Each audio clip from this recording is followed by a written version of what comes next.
आइए हम जान लेते हैं कब है प्रदोष व्रत। हर महीने कृष्णा पक्ष की त्रयोदशी तिथि को प्रदोष व्रत रखा जाता है। मार्च यानी फागुन मास में प्रदोष व्रत 10 मार्च को होगा।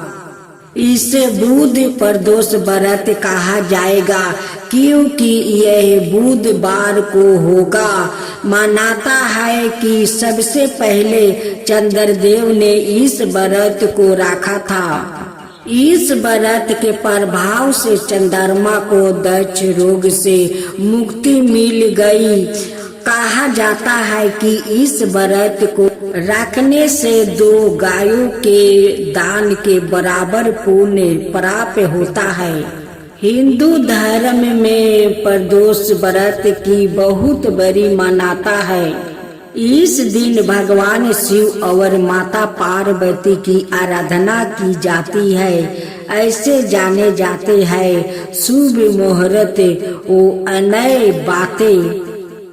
क्या खास है इस बार का प्रदोष व्रत? मानता है कि इस व्रत के पुण्य से भक्तों के सभी दुख और संकट दूर हो जाते हैं। ज्योतिषाचार्यों की माने तो पूजा के अंत में भगवान शिव और माता पार्वती की आरती करने से सभी मनोकामनाएं पूरी होती है। हालांकि इस बार का प्रदोष व्रत खास इसलिए भी होगा क्योंकि इसके अगले ही दिन यानी 11 मार्च को शिवरात्रि का त्योहार मनाया जाएगा। हिंदू धर्म में खास कर शिव भक्तों के लिए यह दिन बेहद खास होता है। अब सुनते हैं प्रदोष व्रत कथा। बुध प्रदोष व्रत की कथा के अनुसार एक पुरुष का नया विवाह हुआ। विवाह के 2 दिनों बाद उसकी पत्नी महके चली गई। कुछ दिनों के बाद जब वो पुरुष अपना पत्नी को लेने उसका यहाँ गया, बुधवार को जब वो पत्नी के साथ लौटने लगा तो ससुराल वाले पक्ष ने उसे रोकने का प्रयत्न किया कि विदाई के लिए बुधवार शुभ नहीं होता है, लेकिन वो नहीं माना और पत्नी के साथ चल पड़ा। नगर के बाहर पहुंचने पर पत्नी को प्यास लगी। उस पुरुष ने लोटा लेकर पानी की तलाश में चल पड़ा। पत्नी एक पेड़ के नीचे बैठ गई। थोड़ी देर बाद पुरुष पानी लेकर वापस लौटा। तब उसने देखा कि उसकी पत्नी किसी के साथ हंस कर बात कर रही है और उसके लोटे से पानी पी रही है। उसको क्रोध आ गया। वो जब निकट पहुंचा तो उसके आश्चर्य का कोई ठिकाना ना रहा क्योंकि उस आदमी की सूरत उसी की भांति थी। पत्नी भी सोच में पड़ गई। दोनों पुरुष झगड़ने लगे। फिर इकट्ठी हो गई। सिपाही आ गया। हम सकल आदमियों को देखे वो भी आश्चर्य में पड़ गया। उन्होंने स्त्री से पूछा उसका पति कौन है? वो की कीर्त व्याभिभूत हो गई। तब वो पुरुष शंकर भगवान से प्रार्थना करने लगा, हे भगवान हमारी रक्षा करो। मुझसे बड़ी भूल हुई कि मैंने सास ससुर की बात नहीं मानी और बुधवार को पत्नी को विदा करा लिया। मैं भविष्य में ऐसा कदापि नहीं करूँगा। जैसे ही उसका प्रार्थना पूरी हुई, दूसरा पुरुष अंतर्ध्यान हो गया। पति पत्नी सकुशल अपने घर पहुंच गया। उस दिन के बाद से पति पत्नी नियम पूर्वक बुध तेरायोदशी पर दोष का व्रत रखने लगे और बुध तेरादशी को हर मनुष्य को करना चाहिए। आज सुने महाशिवरात्रि पर भोलेनाथ की खूब सुंदर कथा। एक सास और बहू थी, दोनों बहू सास में गहरी प्रेम था। बहू का नाम लक्ष्मीनिया थी और सास के नाम लकी थी। दोनों सास बहू 12 मास भोलेनाथ की पूजा करती, हर एक सोमवार का उपवास करती, मंदिर जाकर सास बहू पूजा करती, आरती करती। लेकिन सास बहू का एक ही दुख था कि उनकी बहू का 3 साल शादी का हो गया, लेकिन कोई संतान नहीं हुआ। इसलिए सास बहू हमेशा दुखित रहते। लकी और लकी का बेटा और माँ बेटा मिलकर खेत बाड़ी संभालते, बहू घर संभालती। बहू मन ही मन चिंता करती कि 3 साल तो शादी का हो गया, आज तक मैं माँ नहीं बनी। अगर माँ नहीं बनी तो जब मैं बाहर जाऊंगी तो लोग ना जाने मुझे क्या कहकर पुकारेंगे और क्या क्या जो कहेंगे वो पता नहीं। मैं तो आज तक माँ नहीं बनी। इतना दिन से भोलेनाथ का पूजा कर रही हूँ, फिर भी भोलेनाथ मुझ पर नहीं ताक रहे हैं। सास भी यही चिंता करती कि अगर मेरी बहू को संतान नहीं होगा तो ये संपत्ति कौन भोगेगा, कौन भोग करेगा। एक दिन लकी खेत से काम करके घर लौटती है। बहू से कहती है कि देख लक्ष्मीनिया, कल तो सोमवार है, मंदिर जाना होगा, थोड़ा खेत में काम बाकी रह गया है।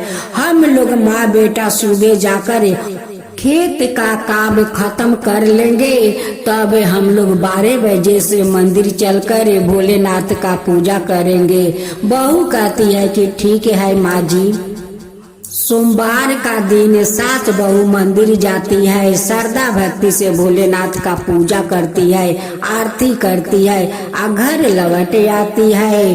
उस दिन बहू भोलेनाथ से कहती है, हे भगवान, मुझसे कोई भूल हो गया है क्या कि आज तक मैं माँ नहीं बनी, या आपका सेवा में कोई कमी रह गया है कि आप मुझे आज तक माँ नहीं बनाया। भगवान, अगर मुझसे भूल हुई है तो ठीक है भगवान, कोई बात नहीं है, लेकिन आज आपको मैं कसम देती हूँ कि जब तक आप मुझे माँ नहीं बनाएंगे तब तक मैं मन रहूंगी और किसी से भी बात नहीं करूंगी। जब सास बहू पूजा करके मंदिर से लौट रही थी, रास्ते में एक काला पत्थर मिला। उस पत्थर को लक्ष्मीनिया उठाकर अपना घर ले आती है और उसी पत्थर को पूजा करना शुरू कर देती है। जब लकी खेत से काम करके आती है तो उस दिन बहुत थकी हुई थी। बहू से कहती है कि ओ लक्ष्मीनिया, थोड़ा पानी लाओ, हाथ पैर धोना है, आज मैं बहुत थक गई हूँ। लेकिन उस समय तो लक्ष्मीनिया भोलेनाथ का पूजा कर रही थी। जिस घर में लक्ष्मीनिया उस काले पत्थर रख कर पूजा करती थी, उस घर में सासू माँ कभी नहीं जाती थी और नहीं जान पाती थी कि मेरी बहू इस घर में भोलेनाथ का पूजा करती है। जब बहू का पूजा समाप्त हो गया तो वो बाल्टी में पानी लेकर आती है, अपना सास को देती है और सास कहती है कि बहू जा खाना परोस मेरे लिए और अपना पति के लिए। बहू तो मन व्रत राखी थी, वो तो बोल नहीं रही थी। वो अपना सिर झुकाकर कहती है कि ठीक है। अब तो सास कहती है कि लक्ष्मीनिया एक बार कोई बात को जवाब नहीं दिया और अपना सिर हिलाकर चली गई। लक्ष्मीनिया अपना सास और पति को खाना खिला देती है, खुद भी खा लेती है। उनकी पति कुछ बोलते हैं तो अपना सर झुका देती है। ऐसे देखते देखते तो 2 दिन 3 दिन हो गया। अब तो लखी को चिंता होने लगी कि मेरी बहू को क्या हो गया है। वो किसी से बात नहीं करती है। जो बात हम लोग कहते हैं पूछते हैं तो वो अपना सिर हिला देती है, लेकिन बात नहीं कहती है। अब तो लकी का मन में नाना रकम के संदेह होने लगा। अपना बेटा से कहती है कि बेटा, तेरा पत्नी तो बात नहीं बोल रही है, जैसा लगता है कि वो बोबा बन गई है, वो किसी से बात नहीं कर रही है। जरूर उसका कुछ हुआ है बेटा, कुछ हुआ है। लेकिन लक्ष्मीनिया तो भोलेनाथ को कसम दी थी कि जब तक आप मुझे माँ नहीं बनाएंगे तब तक मन व्रत रखूंगी, किसी से बात नहीं करूंगी। लखी अपना बेटा से कहती है कि देख बेटा, काल तो सोमवार है, काल तो महाशिवरात्रि व्रत है, उसी दिन प्रदोष व्रत भी पड़ा है। तेरी पत्नी तो कोई बात नहीं कर रही है, वो तो बोबा बन गई है। लखी भोलेनाथ से कहती है कि हे भोलेनाथ, मेरी बहू पर ऐसा कोई मुसीबत मत आने देना। मेरी बहू बात नहीं करती है। अगर मेरी बहू वो बात करेगी तो मैं शिवरात्रि का दिन उपवास भी करूँगा और प्रदोष व्रत भी करूँगी।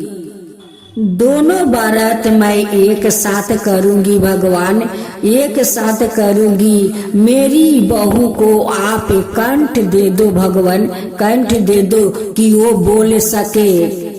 लकी उधर बाजार जाती है भोलेनाथ को पूजा को समग्रही लाने। इधर बहू तो सब तैयार करके एक डाली में रखी थी।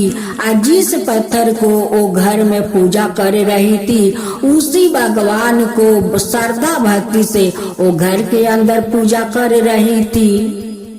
जब सास बाजार से आती है तो कहती है कि लक्ष्मीनिया, ओ लक्ष्मीनिया, देख सारे हम लोग का पड़ोस के औरत लोग जल ढारने जा रहे हैं, तू घर में क्या कर रही है?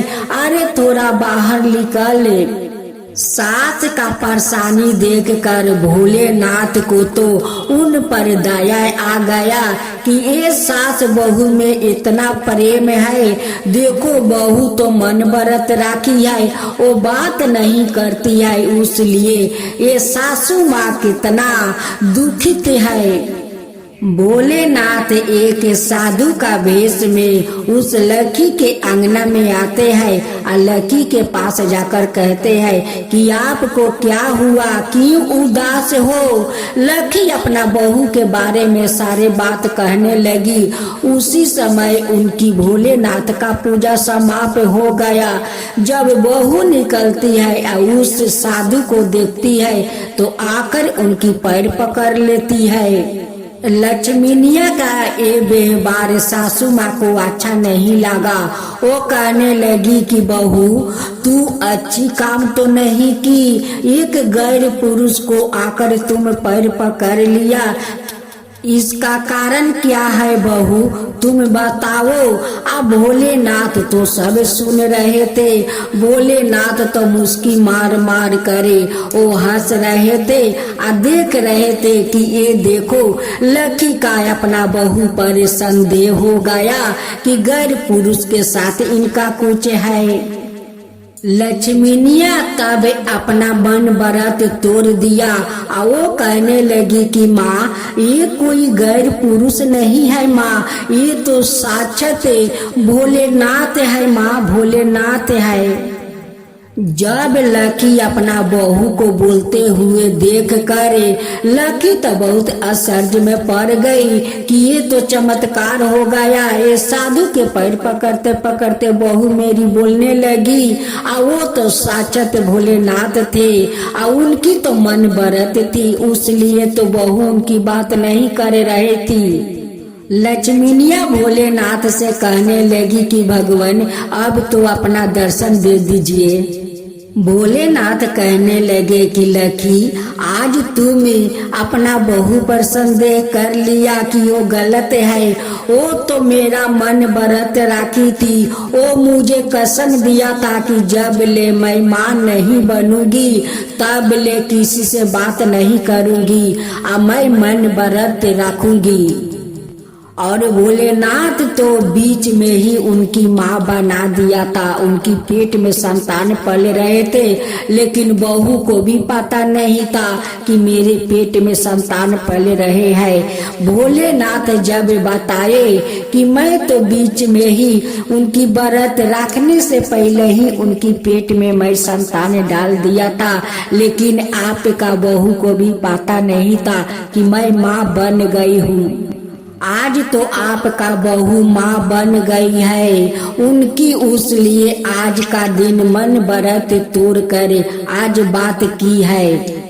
जो लोग मेरा श्रद्धा भक्ति से परदोष व्रत करता है उन पर ऐसे ही प्रसन्न हो जाता हूँ, उन्हें भी दर्शन देती हूँ, उनकी मन चाहे फल भी देती हूँ।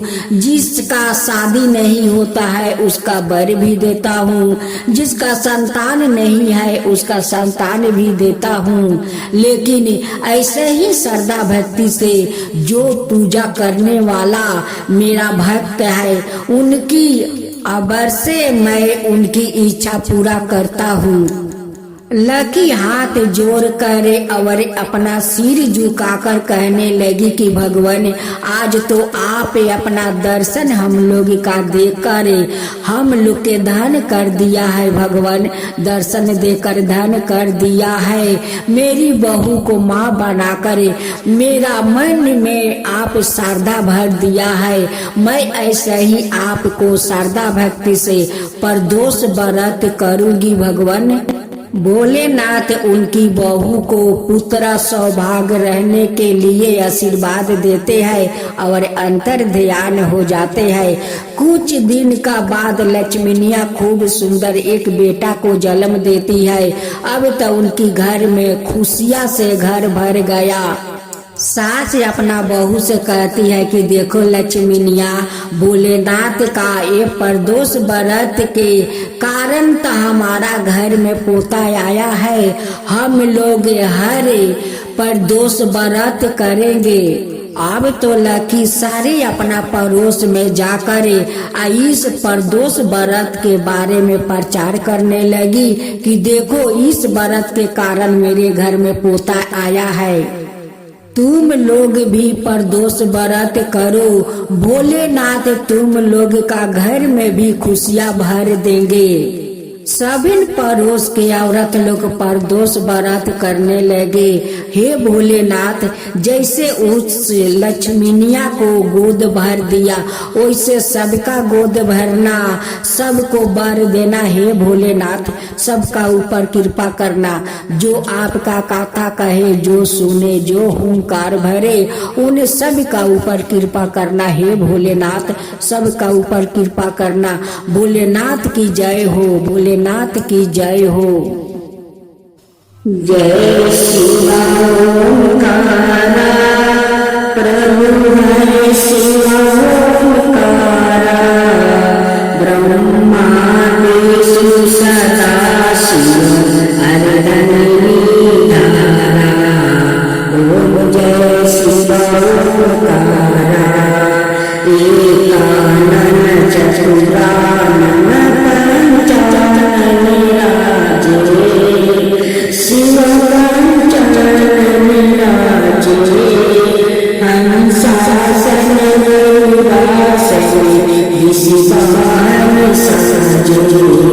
ओम जय शिवा ओंकारा, दो भुज चार चतुर भुजन सबुज अति सोहे तीनों रूपन रखता त्रिभुवन जनि मोहे ओम जय शिव ओमकारा।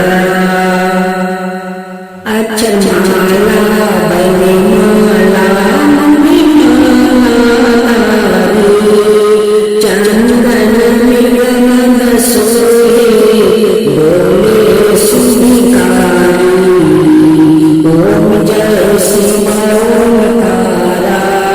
शीतंबर पीतांबर गंगे सनकादिके महिमादिके भूतादिके संगे ओम जय शिव ओमकारा। करके मंडल चक्र सुंदरता जग करता जग भरता जग पालन करता ओम जय शिव ओमकारा। ब्रह्मा विष्णु सदा शिव जानत अविवेका प्राण गच्छति मध्यम याहि तीनों ओम जय शिव ओमकारा। तीर शिव जी की आरती जो कोई नर गावे शिवा जो कोई नर गावे कहत शिवानंद स्वामी मन रजत शिवानंद स्वामी मन बाचित फल पावे ओम जय शिव ओमकारा जय शिव ओमकारा।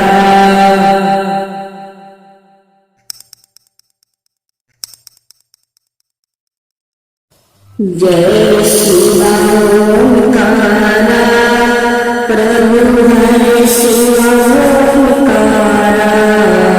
ब्रह्मा विष्णु सदा शिव हरदन निधारा ओम जय शिव ओमकारा। एकानन चतुरानन पंचानन राजे शिव पंचानन राजे हंसासन गरुडासन विषिवाहन साजे ओम जय शिव ओमकारा। दो भुज चार चतुर भुजन सबुज अति सोहे तीनों रूपन रखता त्रिभुवन जनि मोहे ओम जय शिव ओमकारा। अक्षरमाला बैनीमाला चंदन मृगमद सोहे बोले सुधिकारी ओम जय शिव ओमकारा। शीतंबर पीतांबर गंगे सनकादिके महिमादिके भूतादिके संगे ओम जय शिव ओमकारा। करके मंडल चक्र सुंदरता जग करता जग भरता जग पालन करता ओम जय शिव ओमकारा। ब्रह्मा विष्णु सदा शिव जानत अविवेका प्राण गच्छति मध्यम याहि तीनों ओम जय शिव ओमकारा। तीर शिव जी की आरती जो कोई नर गावे शिवा जो कोई नर गावे कहत शिवानंद स्वामी मन रजत शिवानंद स्वामी मन बाचित फल पावे ओम जय शिव ओमकारा। जय श्री राम